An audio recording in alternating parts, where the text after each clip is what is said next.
In my opinion, and just from my experience and what I've seen for clients as well, it's the fastest way to connect with your ideal clients online and to really stand out and build an experience where they're getting to know, like, trust, and eventually get them to a point of saying yes or no to you. Nowadays, the less produced, the better, the more authentic and the more raw.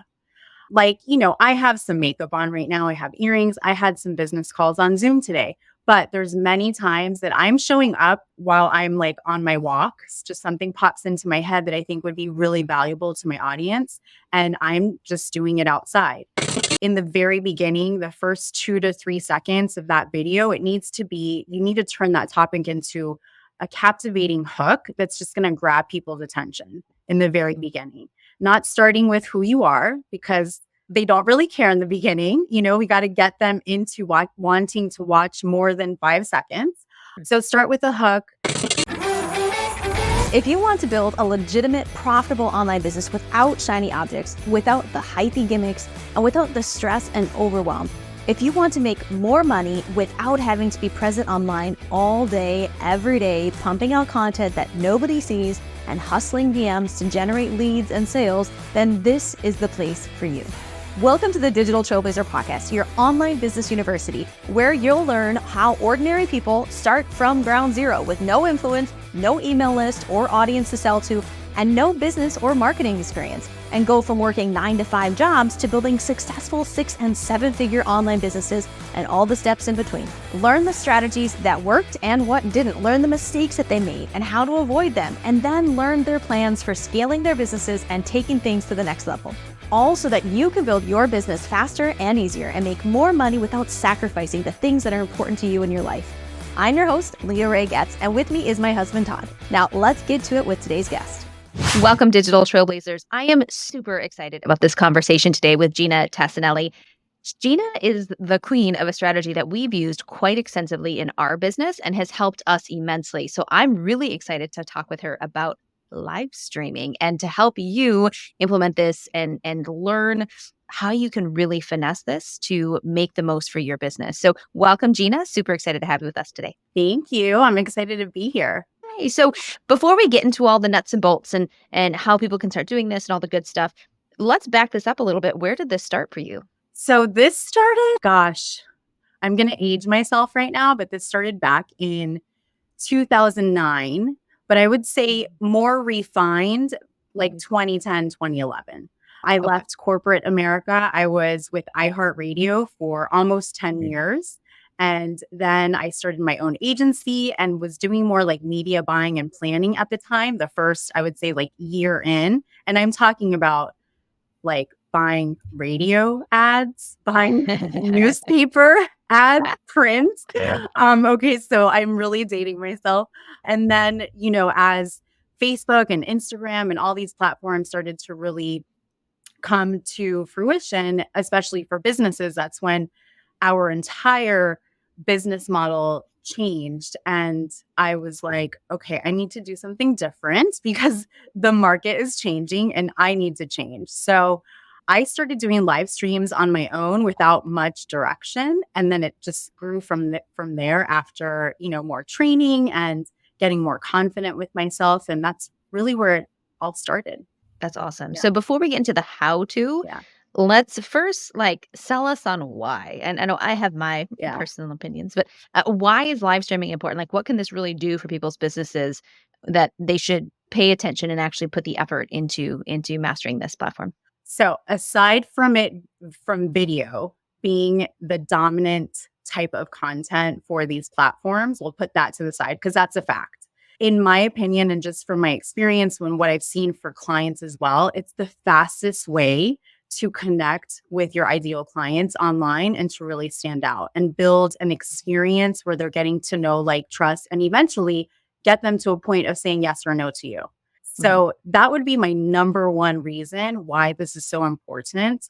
And, it's also building that relationship online when you get to hear someone's voice, like everyone's listening to us today, or watch that person and their their mannerisms. You'll see I speak a lot with my hands. I'm Puerto Rican, so I have that like that Latin flair in me.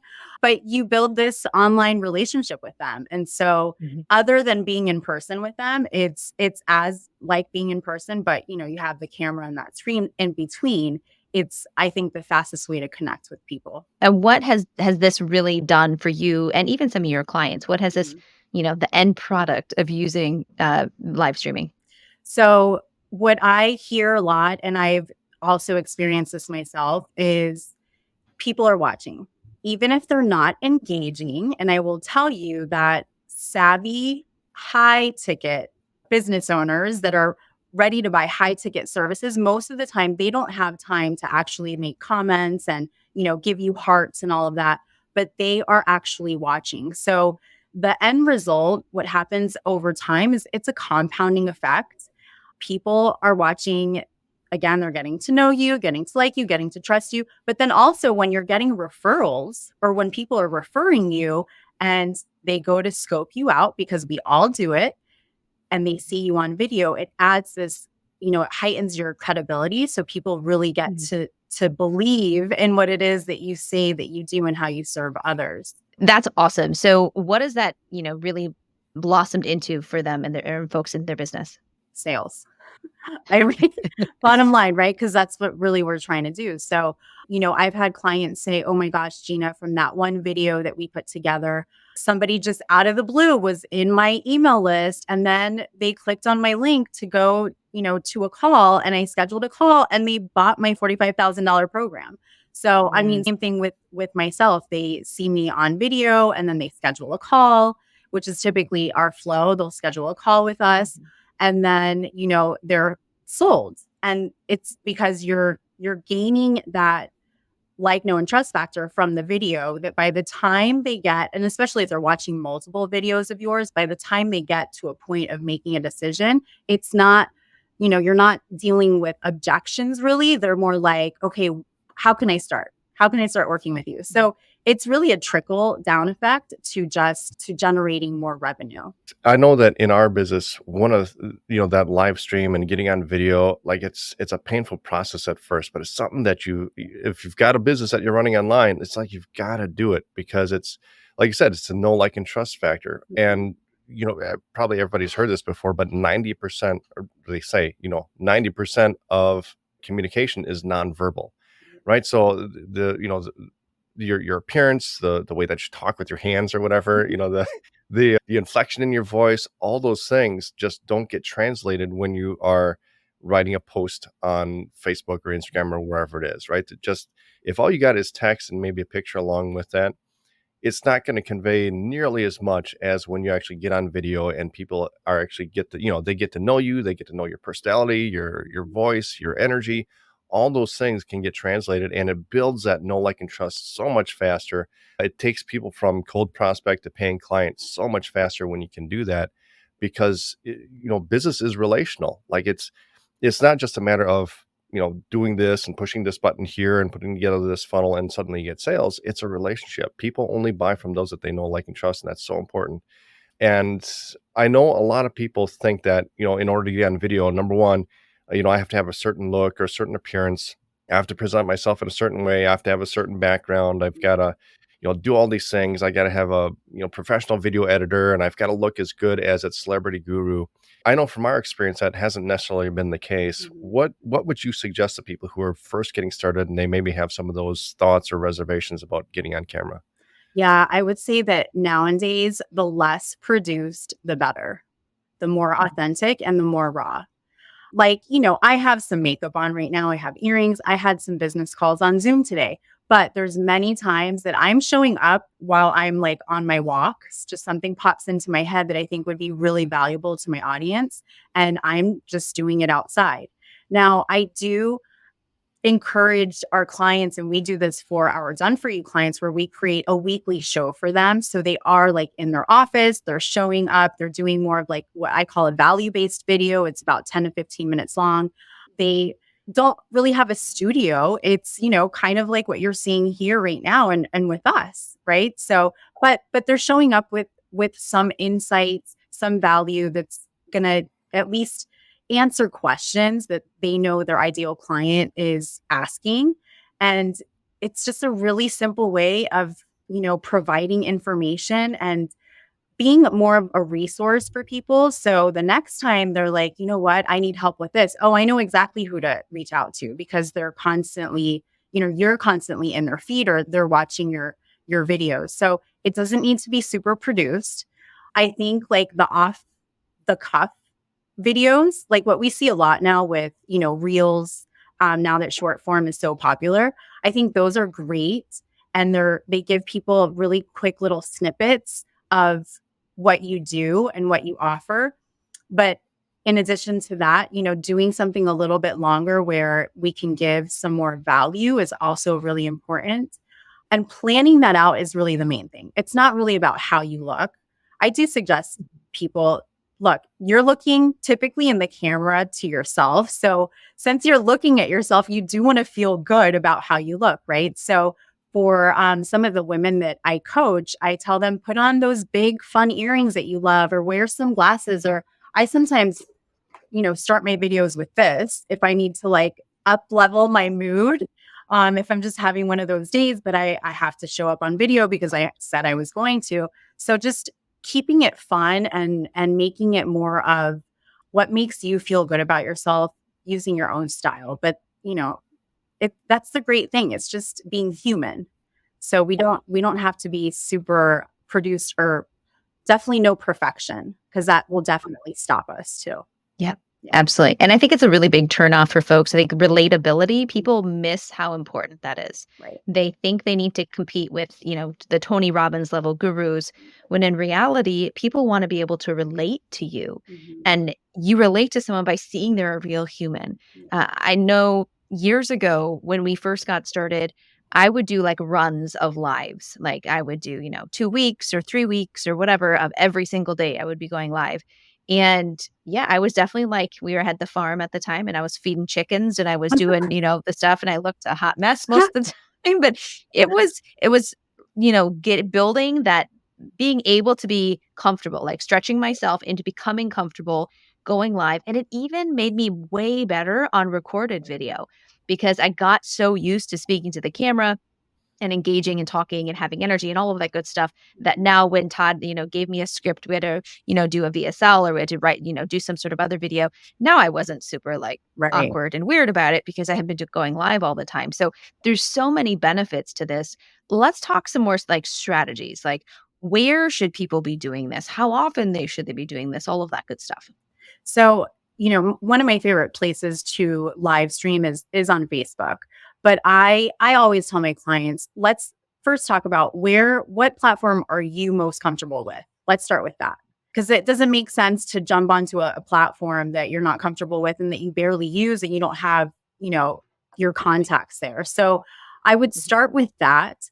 And then from there, you want to plan ahead. Honestly, like I like to batch topics in four topics at a time because then I have an entire month of my live streams. I do one live stream a week to the public. And then I also do a live stream in a private Facebook group that I have. But typically that one live stream a week, I'll sit down and I will batch my topics depending on what it is that I have going on. Like if I'm promoting an offer or some sort of workshop or masterclass or something like that in the next 2 months, then I'm going to be creating topics that are surrounded around the main topic of that masterclass so I can kind of move people naturally to progress to sign up for the masterclass. So it's really planning out what are your upcoming objectives and goals, and then coming up with topics. It's more of thinking of what are things that people are asking you, like frequently asked questions make really great topics. Because if people are asking those questions, they want to know more of how, of the answers. So those make great topics. Objections that people say to you when you are either on a sales call or making an offer or, whatever the case is. So starting with the topics. And then from there, I have a flow of an outline that I share with people. And it's really sharing like in the very beginning, the first 2 to 3 seconds of that video, you need to turn that topic into a captivating hook that's just going to grab people's attention in the very beginning. not starting with who you are, because they don't really care in the beginning. We got to get them into wanting to watch more than 5 seconds. So start with a hook, then do a short little intro of how you can help people. Your, typically like your unique value statement or however you want to call that. And then go into 3 to 5 tips or insights, end with a call to action. And before you know it, you're at about 10 to 15 minutes on a live stream.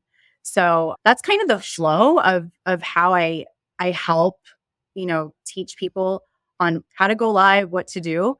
Prior to that, practice on your own, practice going live on inside of a group that you just build on your own, or you can even go live on Facebook, change the privacy settings to just yourself, or just on your phone, just to see how you look, get comfortable with all these movements.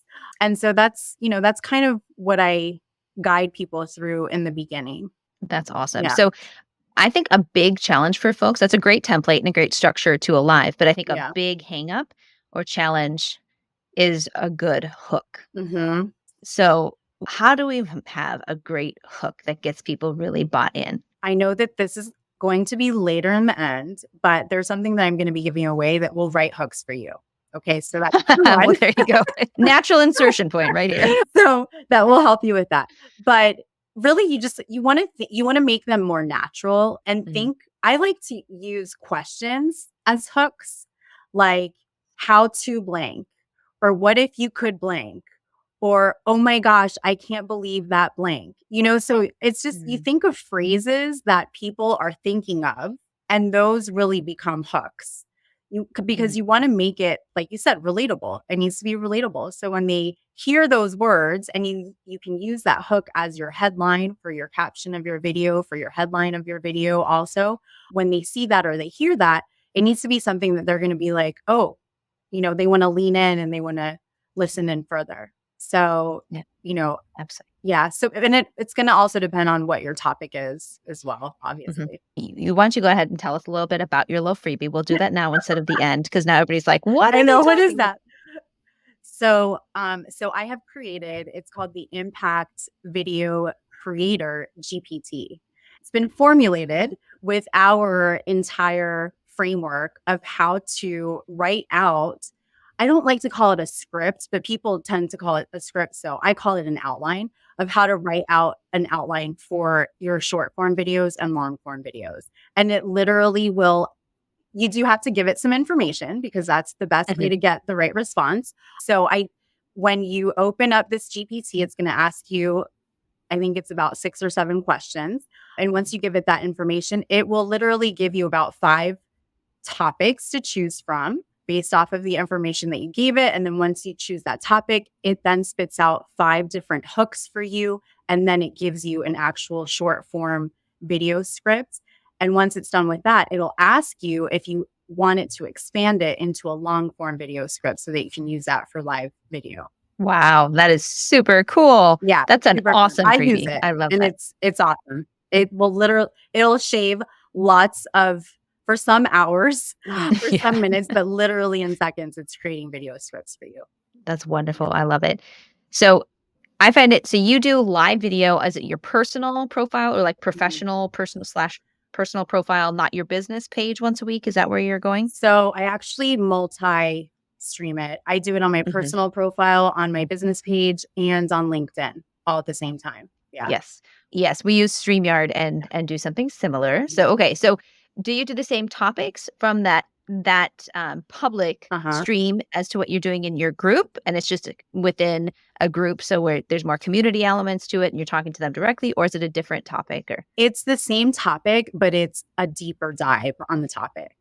So if you want like the how to do this with, being able to have back and forth banter and Q&A, you need to come into my group to watch that one. I like that differentiator. So do you typically do those both in the same day, one right after the other? Yeah, it's interesting that you say that. So I used to, up until about a few months ago, and just my schedule changed. So now what I'm doing is I go live in the public places on Wednesdays, and then on Thursdays I do my group video. So I don't, I think before, when I was doing it on the same day, I think there were some good things about that, because when I was live publicly, I would say, and by the way, if you want a deep dive on exactly how to do this, meet me over in my group in about 15 minutes. Right. And so then I would get people over there. But for me personally, it was just, and I was doing it like that for quite some time, at least over a year. Just my schedule changed. And I'm like, oh my gosh, now I'm going to be on for another hour, because inside of there, I will go on for at least an hour.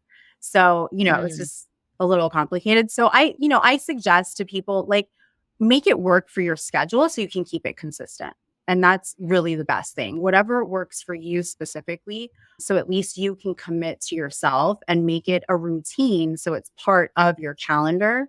That's, I think, what really matters the most. Yeah, and I think just kind of going back to what you were saying before about the hook, because I know for us that's such an important part of not just our videos, but we can see it in terms of dollars and cents in our ads when we have a great hook versus a not so great hook, because it makes a huge difference in click rates and retention rates and everything when you have that great hook. And I think what you said about putting it in the words of, like, think about your prospects or the people, your audience that are listening. What are the words that they're thinking in their heads, right? You need to put it in their language. And we found that that's just so super important in creating that hook, because a lot of times, like when I'm sitting down or I'm doing copy or I'm something like that, it's like, okay, want to create more efficiency in your business. It's like, yeah, that's a general idea. They're trying to solve this top of mind problem, and they're typing something into Google or YouTube to find a solution to the problem. What are the words that they're actually typing into there, right? What are the, what we call keywords? What are the words that they're using that's in their language that they're saying? Is it how to create more efficiency in my business? Or is it something much more specific? Yeah. Right. But it's like, how to create more content for my business, or content ideas for fitness business. Right. Right. Something like that. Right. And so rather than saying how to create more efficiency or how to get more done in less time, what are the specific things that they're saying, and then use that as your hook or as a title for your content. And that just does so much better for us than, putting it in our own words. One thing that I suggest people too, and I'm sure you guys do this, is to record all of your calls and, and get that transcript of what your prospect said on that call. And those are the words you want to say. I mean, we're in the business of marketing. So for us, it's easier because this is what we live, eat, and breathe, right? So it's something that, it takes time to train people to understand that. But I also have them think about what you would say if you were looking for this, or if you were frustrated over this problem. Would you say, I wish that I had more efficiency in my business? Like, we don't say those words, right? So that's another way of doing it too. The other thing, something that I pay attention to is what people are saying inside of groups, like groups or on Facebook, when they're asking for help. Those make amazing hooks. So, how there's like funnel hacking. I mean, you can like hook hack from, just paying attention to what people are saying on social media or forums. Even like book reviews are great ones too, to find great hooks as well. So yeah, just some extra little tips there. Yeah, those are super, especially if you don't have your own audience, or if you haven't done a ton of sales calls, you don't have all that feedback yet. Right. Go into, like you said, go into somebody else's live stream, go into somebody else's YouTube video, and whatever it is, but look at the comments. What are people asking in there? Because that's, if that's your same audience, then that's a great way of getting that information without having to build that audience for yourself first. That's a great tip, actually. Yeah. This stuff has been super, super valuable, but obviously in order to really make this worth it, it needs to lead to, lead generation. It needs to lead to actual sales coming through the door for the business. So how do you take them from the video to a sale? Like, what is your CTA or your call to action and how do you kind of work that? Up until recently, I would say the main call to action was, say the word blank down below and we'll send you this. That was working really well. Now, with so many changes over the last year, but especially over the last few weeks with Messenger and this whole encryption thing, and then even Instagram is making changes to DMs, we want people to actually DM us first. So I'm suggesting to clients, and I've started to do this for myself too, is to say, send me a DM with the word blank. Or we sometimes will include the link underneath the video. But when it comes to, like just in general, call to actions on videos, we definitely want to spark engagement. So if you can, and more specifically, when we're talking about, for example, like live streaming, right? During that live stream, we don't get as many people watching live nowadays. I'm sure you guys have felt this over the last like 5 years compared to what it was, prior to that. Most people will watch on the replay. So the call to action, although it's shifting, we're still trying to create engagement. So while we're live, we're asking questions. If you're watching this on the replay, don't be shy. Make sure to ask questions down below. We always come back and answer them. And then definitely, yes, I mean, we need to move that person into either a DM conversation or to get them to click. So it's just being really specific as to what you want them to do. I don't suggest having like multiple call to actions because then they're like all over the place. They don't know what to do. So strategically, we're trying to get them in a one-on-one conversation over DM before we send them to a link, especially when we're working with a higher ticket client or if it's for my own business. Now, I have some clients on our agency side that are e-commerce. They sell physical products. So for that, we're actually just we're dropping the link for them to go purchase something because it's low ticket, or we're having them just, comment or say a word inside of DMs and then they'll get something. We also like to use, like ManyChat as well. If we're doing this kind of strategy on Instagram and on a Facebook page. So that helps us with some of those, follow-ups and automations. But yeah, call to action on everything for sure. And for me personally, and for our high ticket clients, we're always, again, trying to create that one-on-one connection with that viewer. So you mentioned something about changes that Facebook and other platforms have made to, the way that they run comments or DMs. Can you go over it? Because I don't think anybody on this show has talked about what those updates are right now or how that affects them. What are those updates and what changes do we need to make to kind of adapt to those? A quick overview. I know for Facebook, there's this encryption code. So if you try to go into your messenger, sometimes you'll see that you won't see the history of that chat. You have to enter a code. So that's made it really annoying for one to deal with messaging people back and forth, because you're like, and especially if you forget the code, because you can't even see what you said to them prior to that. But some more like really important changes is if you have somebody like publicly on your personal profile that is not friends with you and you send them a DM first, what's happening more likely than not is your message is going into their request message folder. So what people are asking people to do is DM me if you want this. If they DM you first, then you can actually DM them back and they will see it. So there's been some, if you use any third-party apps for automating your DMs, which you can do on your personal profile with certain third-party apps, you have to change how you're doing this. Personally, I like it because it's making it harder for people to spam you.